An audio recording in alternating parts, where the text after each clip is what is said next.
Hola super leyendas, ¿cómo han estado? Espero que estén teniendo un excelente día lleno de propósitos y muchos éxitos. Permítanme presentarme, yo soy Joe, sean bienvenidos al canal. Y ya tenemos más noticias, esta vez a detalle de una beta privada china de Apex Legends Mobile. Aún se desconoce esa sorpresiva salida, pero lo que sí sabemos es que únicamente sería para China. Así que leyendas, vamos para allá.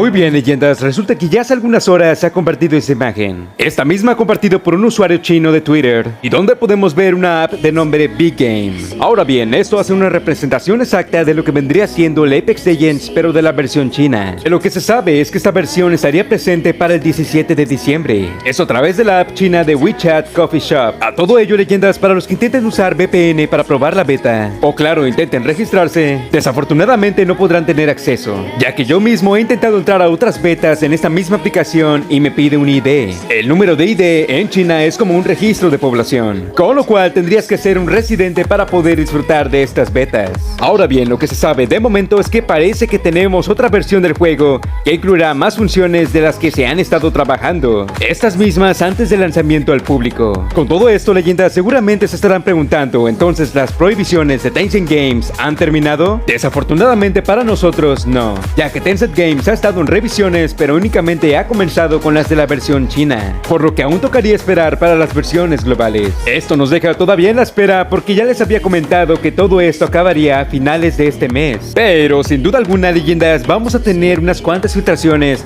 para los que logren entrar a este juego y compartan. Así únicamente podríamos saber qué más contenido estaría llegando para Apex Legends Mobile. O quizás para la versión china, pero no lo sabemos. Quizás todo este contenido se vaya compartiendo. Únicamente lo que queda es esperar hasta la fecha del 17 de diciembre, donde sabremos que va a llegar próximamente. Así que mucho ánimo porque los días se pasarán volando. Y por cierto, leyendas, acabamos de recibir una actualización interna por parte de los desarrolladores, donde nos mencionan que Apex Legends Mobile aún sería lanzado a principios del 2022. Eso ya podría ser tarde o temprano entre marzo y abril. Pero leyendas, lo importante es que la esperanza sigue ahí. Así que a todo esto podríamos tener un post lanzamiento en enero, quizás. Así que leyendas, de momento sería todo. Ya estaremos al pendiente para más noticias y filtraciones que vayan llegando de Apex Legends Mobile, al igual que Call of Duty Mobile. Mi nombre es Joe, que tengan un excelente día como siempre y que todos sus propósitos se cumplan. Les mando un gran saludo, un abrazo y adiós.